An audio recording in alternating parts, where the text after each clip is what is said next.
दूसरी voice of global south summit के अंतिम सत्र में आप सबका हार्दिक स्वागत है।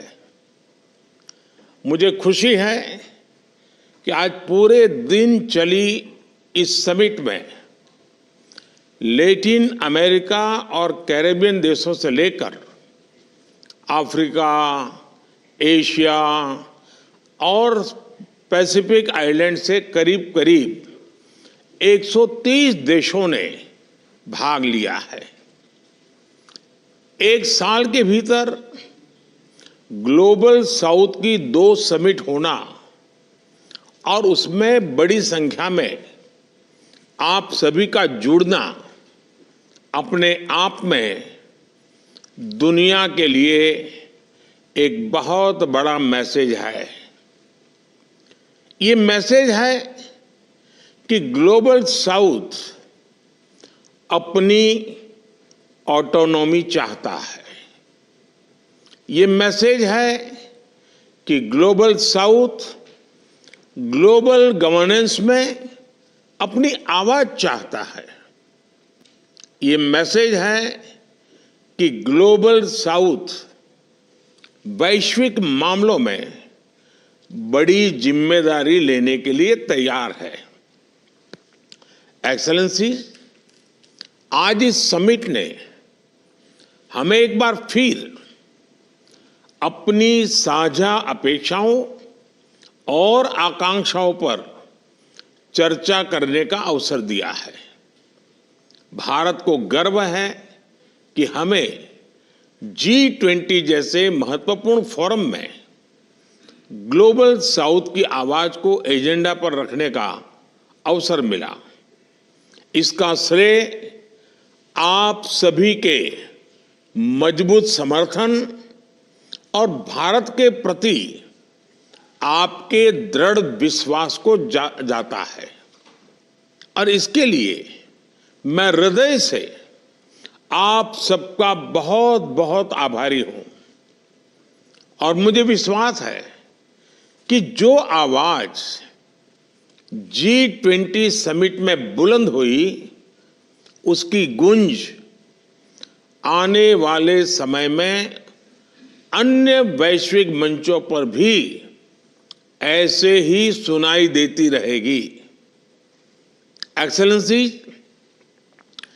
पहली voice of global south summit में मैंने कुछ कमिटमेंट्स के बारे में बात की थी।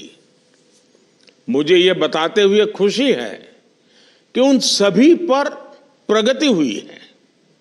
आज सुबह ही दक्षिण नाम से global south centre of excellencies को लॉन्च किया गया।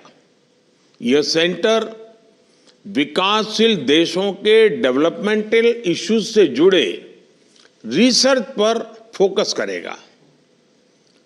इस इनिशिएटिव से ग्लोबल साउथ में ही समस्याओं के प्रैक्टिकल हल भी खोजे जाएंगे। आरोग्य मैत्री पहल के अंतर्गत भारत मानवीय सहायता के लिए आवश्यक दवाइयां और आपूर्तियों की डिलीवरी के लिए प्रतिबद्ध है। पिछले महीने हमने फिलिस्तीन को 60 टन दवाइयां और मेडिकल जरूरतों के सामान की सहायता दी। 3 नवंबर को नेपाल में भूकंप के बाद भारत ने नेपाल को भी 3 टन से अधिक दवाइयां की सहायता भेजी। भारत को डिजिटल हेल्थ सर्विस डिलीवरी में अपनी क्षमताओं को भी ग्लोबल साउथ के साथ साझा करने में खुशी होगी।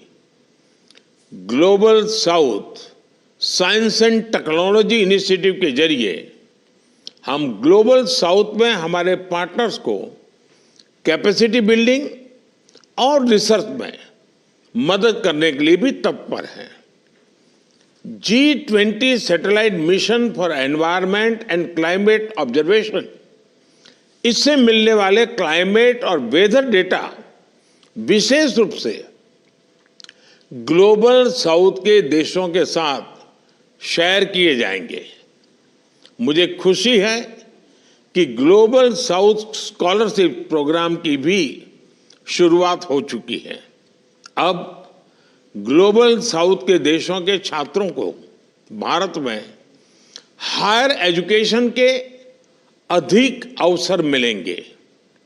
इस साल तंजानिया में भारत का पहला Indian institute of technology campus भी खोला गया है। यह ग्लोबल साउथ में कैपेसिटी बिल्डिंग के लिए हमारी एक नई पहल है, जिसे अन्य क्षेत्रों में भी आगे बढ़ाया जाएगा। हमारे युवा जो डिप्लोमेट्स के लिए मैंने जनवरी में global south young diplomats forum का प्रस्ताव रखा था। इसकी शुरुआती संस्करण जल्द ही आयोजित किया जाएगा, जिसमें हमारे देशों में के युवा डिप्लोमेट शामिल होंगे। एक्सेलेंसीज, अगले साल से हम भारत में एक एनुअल इंटरनेशनल कॉन्फ्रेंस की शुरुआत करने का प्रस्ताव रखते हैं, जो ग्लोबल साउथ की विकास प्राथमिकताओं पर केंद्रित होगी। इस कॉन्फ्रेंस का आयोजन दक्षिण सेंटर द्वारा ग्लोबल साउथ के पार्टनर रिसर्च सेंटर्स और थिंक टैंक के साथ किया जाएगा। इसका मुख्य उद्देश्य होगा कि ग्लोबल साउथ की विकास संबंधी समस्याओं के लिए प्रैक्टिकल सॉल्यूशंस की पहचान की जाए, जिससे हमारा फ्यूचर मजबूत बने। एक्सेलेंसी, वैश्विक शांति और स्थिरता में हमारे साझे हित है। पश्चिम एशिया में गंभीर स्थिति पर मैंने आज सुबह अपने विचार साझा किए थे।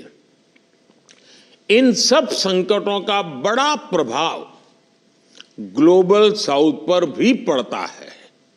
इसलिए जरूरी है कि हम एकजुटता से, एक स्वर में, साझा प्रयासों से इन सभी परिस्थितियों का समाधान खोजें। एक्सेलेंसीज, हमारे बीच G20 के अगले अध्यक्ष ब्राजील के राष्ट्रपति हिज एक्सेलेंसी और मेरे मित्र राष्ट्रपति लूला मौजूद है। मुझे विश्वास है कि ब्राजील की G20 अध्यक्षता में भी ग्लोबल साउथ की प्राथमिकताओं और हितों को लगातार मजबूत बनाया जाएगा और आगे बढ़ाया जाएगा। ट्रोइका के सदस्य के रूप में भारत ब्राजील को पूर्ण समर्थन देगा। मैं मेरे मित्र राष्ट्रपति लूला को उनके विचारों के लिए आमंत्रित करता हूं और उसके बाद आप सभी के विचार सुनने के लिए उत्सुक हूं।